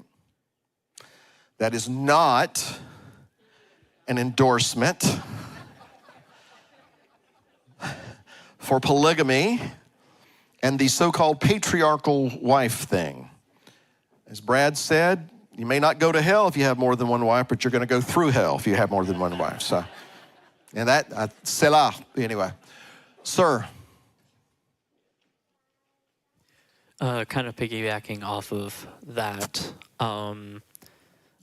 another thought, and like you said, his ways are higher than our ways, so there's no real way to comprehend every thought there. But sometimes God puts us in situations to see how we'll react and to see what we'll do. And sometimes our expectations of what we want is not what we need, right? And so from the very beginning, Jacob had his eyes on Rachel. But there is a thought that that was not who God intended in the first place. So God gave Leah in that sense. Jacob then decided to make the best out of his situation. He's also going to go for Rachel. Thought could be, what if he just stuck with Leah because, well, this is who God placed in my life. It's not who I wanted, right? And could God have given the 12 tribes just through Leah had Jacob done that? And I believe that either way, God could have done that. Oh, I believe that too. Well, I believe that God could have done it with, you know, just Jacob and Leah. Okay. Interesting. But then I've got to also counterpoint, you know, there's this whole Joseph and Benjamin thing. The skipper has something to say over here. But no, that's an excellent point, excellent observation. I do believe very strongly that God will allow us to experience what we want to teach us it's not what we needed. I believe that very strongly. Absolutely. And God will also use every situation that we put ourselves in, knowing that we were going to do so in the first place to further his plan. Yep. Right? Yes, there's a lot of mysteries that we want resolved when we get into the kingdom, aren't there? Right? Thank you, sir. I appreciate that. Now to the skipper. Well, you made that noise. I'm sorry, you know. I did make the noise. But all I was going to say is we've been talking about this all week. And I feel like I taught on Shabbat about this a few years ago. But I'm a very big fan of the idea that Leah was the one he picked. And that's the thing I always heard. That's the same thing we heard of Midrash 3 years ago. Yeah. However, there's the Joseph thing. Now, it is unarguable that Joseph came from Rachel's body. But Rachel did not raise Joseph. Jacob did. Good point. Excellent and probably point. Leah. Excellent just saying. Point. Well, and to add to that, when Joseph has the dreams, the second dream, Jacob's like, you know, or should I and your mother bow to you? So, you know, that's a good point because Rachel wasn't there. Leah was. But the one thing that Rachel did contribute to this is that Joseph got every bit of beauty she had because that was his thing. You know, that was the thing about him. Well, it's very, very interesting consideration. And then, of course, there's the Torah instruction, you know, the parameters set for the wife who's loved and her child, and the wife who's despised, and her child being the firstborn, those kinds of things. So obviously that was in the background when that particular instruction was handed down. And one of the other things that we talked about as we were working our way through this was just that Leah was the path of fruitfulness. So it's, you know, she's the one who kept her head down. She's the one who seemed to be learning about Jacob's God because she named her children, you know, after, you know, what she was learning, you know, with Reuben, you know, behold a son, with, you know what I'm talking about with that. Mm-hmm. Whereas for at least the first part, Rachel was the path of fruitlessness. Mm-hmm. And then so out and, you know, and going along with what I shared earlier about how she sold her husband, she sold her right, or at least her usurped right as first wife for the mandrakes, giving up that right in the same way that Esau gave that up. And so I you know, we were kind of trying to say that's an interesting application because I believe that, you know, he was sent there to find a wife, one of the daughters of Laban. And when he woke up with Leah, mission was accomplished. He could have turned and gone home right there. You know, I can't argue with that. Because the mission was accomplished. But in our lives, we get little instructions. I want you to go do this. But a lot of times, because we come up with, especially if we have to wait on a promise. Or we're trying to figure it out. Or we're trying to figure it out. We get this idea that looks a lot like Rachel. It's just this perfect scenario. Like Rachel was this perfect idea of who I want to be with. But that's the fruitless path. And quite often what Yahweh does, which we've kind of discussed also tonight, is that he will change, he will do something like, you know, I mean, let's face it, Jacob was picked. Jacob got the blessing because of a deception. Mm-hmm. Leah was his wife because of a deception. You know, so, I mean, there's just a lot of interesting things you could point out. Equal weights and measures, in other words? Yes, exactly.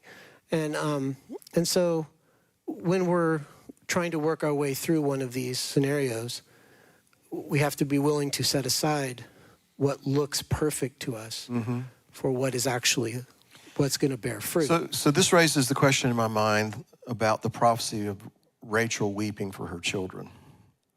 That maybe there's something in there as it relates to this thought pattern. Well, this is my thought on that. Okay. Leah was buried. Y'all excuse us for just a minute. So. Leah was buried with her husband. Rachel was outside where there's weeping and gnashing of teeth. So I really am not trying to kick Rachel. You know, she was part of the crowd. She was part of the crew, not crowd, crew. But there's some interesting little aspects to all of these little things that you can tie to something else that show that it really should have just been Leah. Interesting. I'm done. Thank you, sir.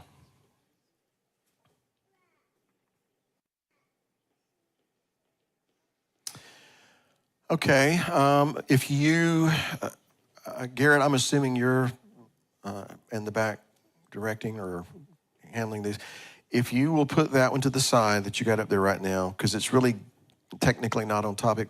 If we have time, I will come back to that, okay? All right. Anyone else?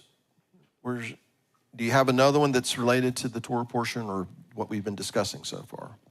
Garrett, 9? Okay. All right. Yes, ma'am. I just think it's very interesting that that we're always being tested, and that you said, like, after this test, get ready for the next test. And that things that we pray for, a lot of times, I think, are we can't really complain about what comes, because in that prayer, we might be getting what we're asking for. So don't kick against the pricks, because that might be, we're praying to put ourselves out there in his will and his way. And some of those things that come along might look like it's against us, but it's really what we've prayed for. And the thing of it is, so it's the testing, and also it's not so much what happens to us in a nutshell, it's how we respond. Several years ago, I had prayed a prayer that we've all prayed. I just want to be everything you want me to be and do what you want me to do and all those kinds of things. And he was listening, and he said, "Okay, we'll see." And in this particular time, he paraded all these people before me, brought them back into my life, people who had done some really awful things, legitimately had done some really awful things to me or to my family, what have you. And it's one thing for me to be attacked, but attacking my wife, attacking my kids, I get very personal about that. I grew up in South Georgia. We have a particular code, and so it was really hard for me to overcome. But anyway, so he starts parading all these people in front of me. And I come to realize that it wasn't about who was right and who was wrong. It was about how are you going to respond? What's in there? What are you made of? What's good in there? What's bad that needs to kind of get purged from you? And I really come to say that he was putting me to the test. Do you really mean what you said? You prayed this. This is what you wanted. I'm going to give you the opportunity. And it was about how I responded to that. And I'd like to think I responded well. In some ways I wouldn't be here had that gone awry. But I said all that to say, yes, you're right. These are the things that we pray for. It just doesn't look like what we thought it was going to look like. Right? Thank you.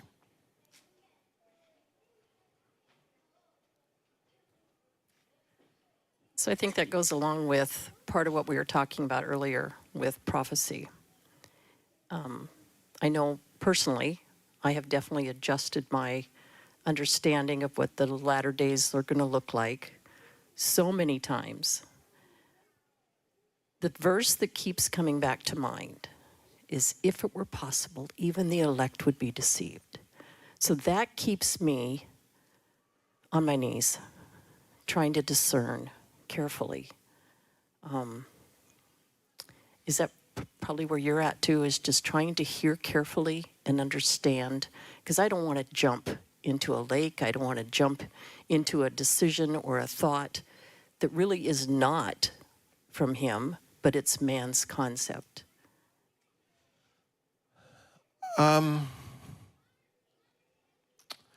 There's a passage when I think it's in Matthew 24, where the Messiah says, and again, a paraphrase, if you hear that I've come and I'm out in the wilderness, don't go, right? Don't just have a knee-jerk reaction to all these kinds of things. There is a reason he gives us a brain. We should use it. More importantly, there's a reason that we need discernment, right? So that we won't be deceived. If it's possible for the elect to be deceived, deception, that is a bigger adversary in the last days than the quote-unquote Antichrist is. Because if you go to Matthew 24, what is one of the first things he says? Take heed that you are not deceived. Many will come in my name, saying that I am the Messiah. Not that they are, but that Yeshua is, and will deceive many. So, again, deception, I believe, is the bigger adversary. The Antichrist is just the byproduct, the fruit of all that deception. He's the personification of that. Even signs and wonders. Lying Even signs and and wonders are going to show up. Yes, right. lying There will be signs. lying signs and wonders, right. And which is why we've talked about this from from time to time, why we should not go chasing signs and wonders. That's the motion's in the wrong direction. We shouldn't be chasing after signs and wonders. Signs and wonders follow after them that believe.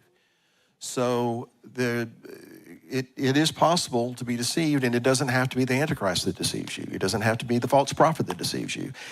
I was about to say, my biggest adversary is the guy in the mirror, because he will lie to me. You know, my soulish voice can become God's voice. You know, it's the Esau within inside us that wants to kind of creep back up there, you know, and usurp and overpower the Jacob part that we're supposed to be. And so, yes, it's very important that we know the truth, but that we are able to discern all this other stuff that's going on around us. And I don't think the adversary cares how we miss the mark as long as we miss the mark. I don't have to go get involved with sex, drugs, and rock and roll.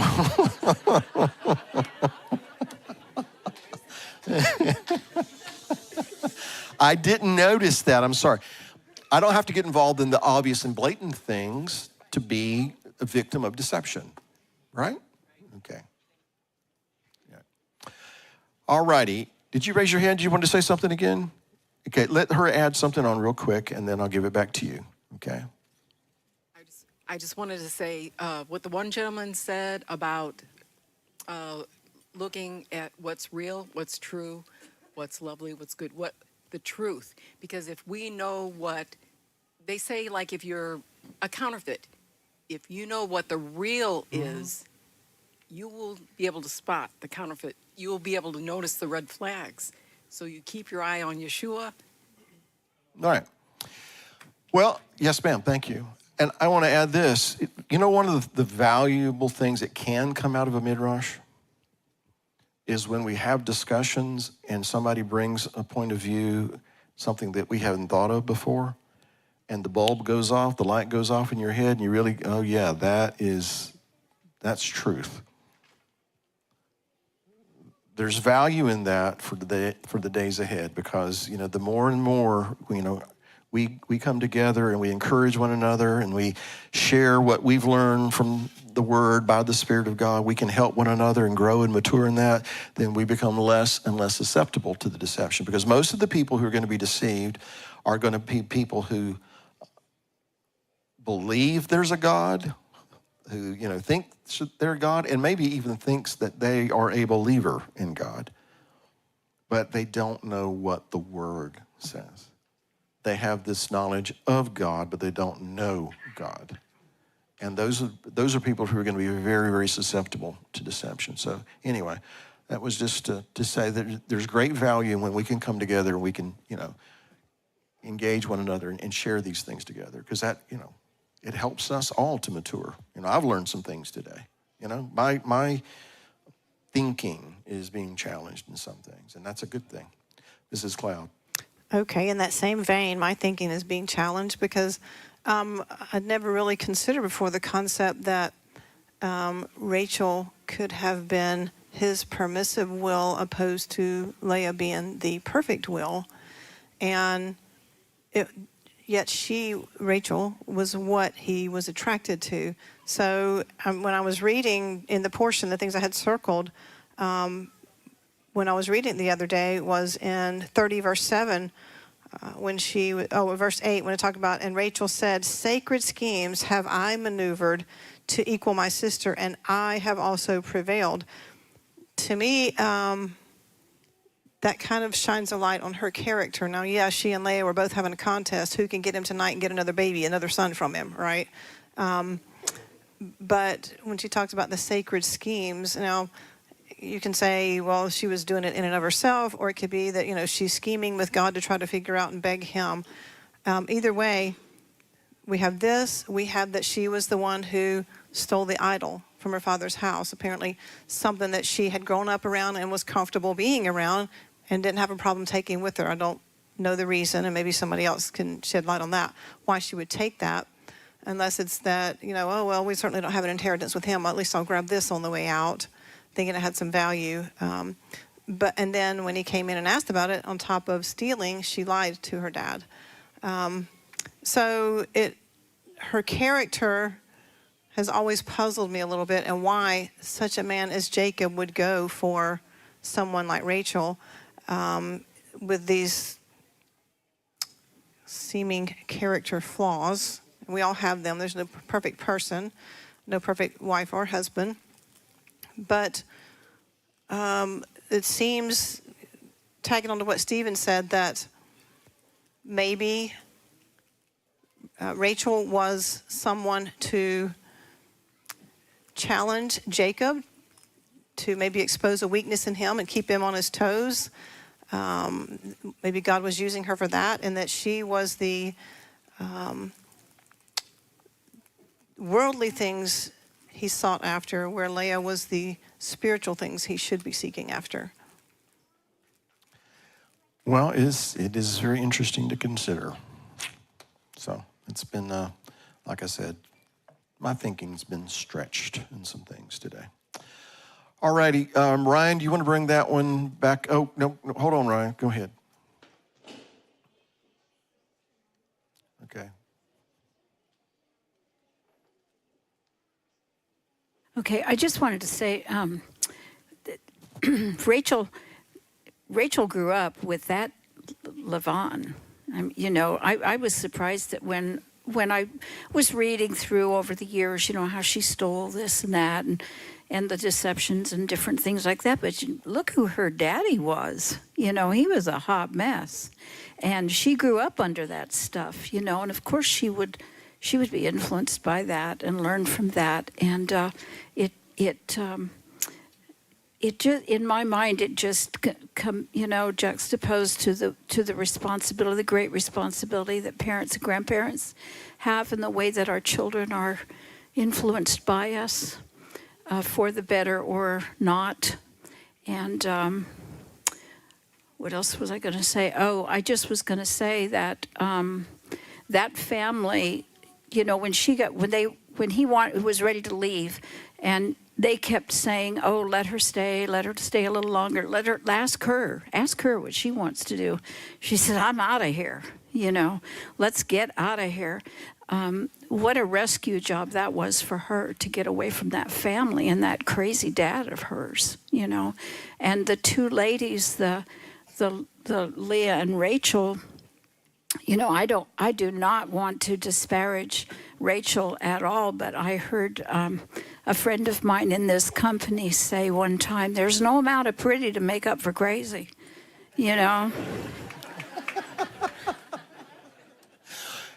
Amen to that. That's enough out of me. Thank you for letting me share. Thank you. I want to throw something real quick in. It's just something you said reminded me of something, and that is about Laban. His name literally means white. Okay. But his name is also related to the word for brick that you find in Genesis chapter 11, which is what was used to build Babylon. So, ... There's that influence there. So, just kind of an interesting addendum to our conversation. Someone have the microphone? Okay. Ryan, if you will bring that back up, okay? Going, gone. Anybody else real quick? All right. So Michelle's asking, why do we need to keep the feast, etc., when Yeshua fulfilled them? And in New Testament talks about those who go back under the law. This confuses me. Well, to say that Yeshua fulfilled them so that we don't have to is just a huge misconception. The word fulfill doesn't mean filled them up and now they're done away with. The word fulfill in both Greek and Hebrew, let me say I had a glass, all right? What is the glass for? What is its function? You fill something, you put some water or something like that in it, okay? So let's say the glass is quote unquote the law, and Yeshua pours out of himself and fills it up. He fulfills it. Now, here's the idea that some people have, that when he filled that glass up, we take it and smash it against the wall. That doesn't make any sense. When he fills it up, we take the glass and do what? We drink from it. Because now we're going to enjoy it. Now we're going to appreciate it. And the thing is that, it never runs out, because he showed us what the law was for, what the purpose it was supposed to serve in our lives, not what we made it out to be. And so that's what it means by fulfilled. Not that he filled it up so that we don't have to. He filled it up so that we can appreciate it and enjoy it and really understand why the Father gave it to us in the first place, that in him and through him and by him, we can do these things that pleases the Father, but not to be saved. We do these things as evidence that we are saved, because by faith, we're justified. Abraham believed God, and it was accounted unto him as righteousness. And this is the idea behind, how we are justified before God, our faith in Yeshua and his righteousness. And then we inherit that. So then why should we keep the feast? Because he filled them up and made them full of meaning, because all those feasts point us to him. It's all about him. When we observe Pesach, when we observe unleavened bread, Shavuot, Yom Teruah, Yom Kippur, Sukkot, all of these things point us to him and teach us of his ways and enrich our understanding of the Creator by doing and experiencing these things that he gave to us as a blessing, not as a ball and chain, but as something that blesses us. How many of you that come here on Shabbat are blessed when we come here just to be able to fellowship with one another and commune with our Father, right? There's a blessing in that. Well, I can do that on Sunday. Yeah, you can do that on Sunday, except he meets with us today. This is the day he assigned to be that time that we cease and desist from our rest, and he promises to meet with us on that. That doesn't mean he can't meet with us on Sunday, Monday, Tuesday, Wednesday, Thursday, Friday. Yes. But this is the day that he has appointed that we cease and desist from the things, and there is an inherent blessing in just doing what pleases him. So if it pleases him, why wouldn't I want to do that? Why wouldn't I want to observe Pesach? Why wouldn't I want to spend 2 weeks getting all our stuff together so we can go out into the woods for 9 days? Why wouldn't I want to do that? All right. So as far as all the talk about going back under the law, I don't have time to expound on all of that, but I'll try to summarize it this way. There's a lot of things that Paul said that have been misunderstood and misinterpreted. In regard to our being reconciled to God, it's never been about under the law. It's always been by faith. By faith Abel, by faith Noah, by faith Abraham, by faith Sarah, by faith again and again and again and again. It's always been by faith. It's never been about law.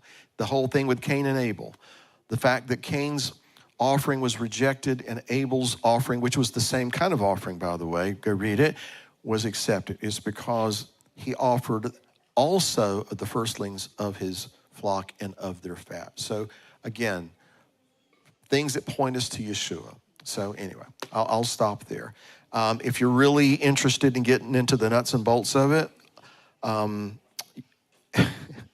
although we probably have something like 35 to 40 different sessions on it. We've been going through the book of Romans for the last 17 years. And, and we get into a lot of those details about that. Anyway, I hope that helps somewhat. All right. So I see some little ones. We're still waiting on Quiver. Say again? They're on the way?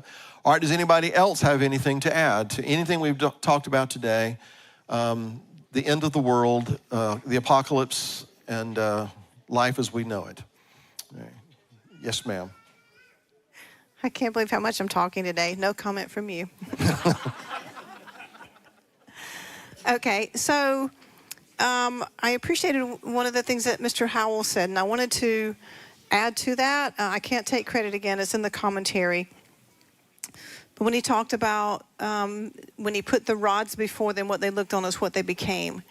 And so referring to that, the commentary, I thought just really lined it out really good here.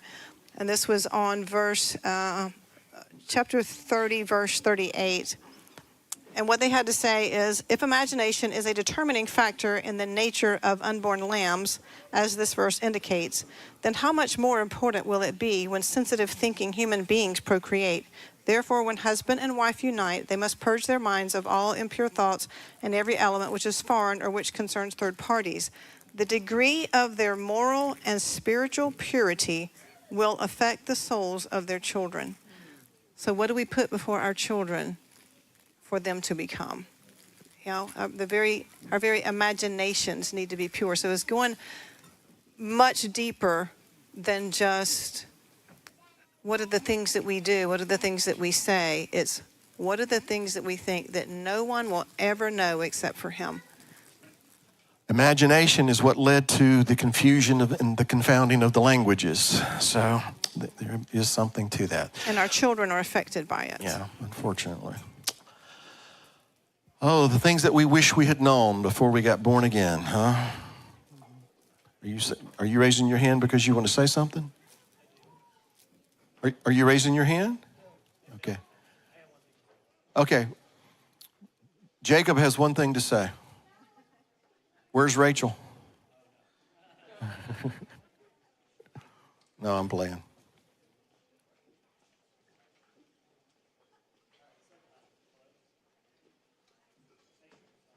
There's a switch, and you push it on. Can you hear me now? I can hear you now. Just something very interesting just to tie the day off.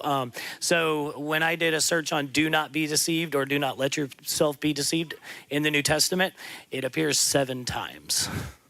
So just to tie in that number 7 Okay. that we're talking about today. That's it. Very good. Thank you, sir. Appreciate it. All righty. So I think everybody's in here. Mr. Makaba, where are you at, sir? Come get your microphone.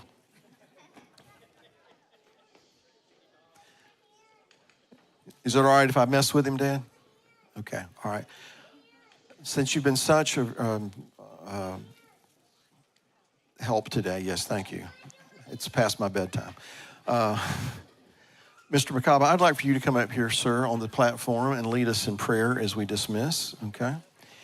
Are there any announcements that we need to make quickly before we dismiss? Go upstairs and look for the Hanukkah stuff and take some. Okay, we have no idea what's in it. We take no responsibility for what's in it because I don't know what's in it.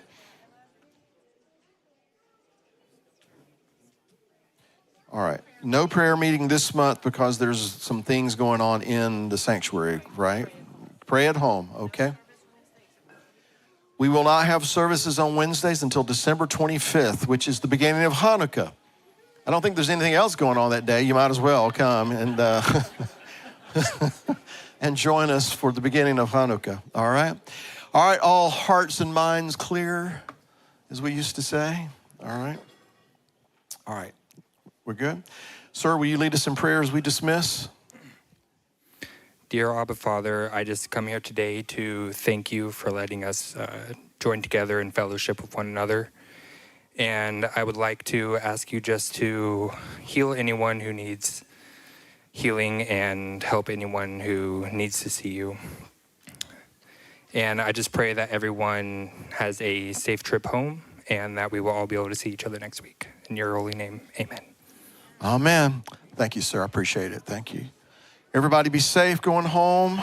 Encourage one another. Strengthen one another. Pray for one another.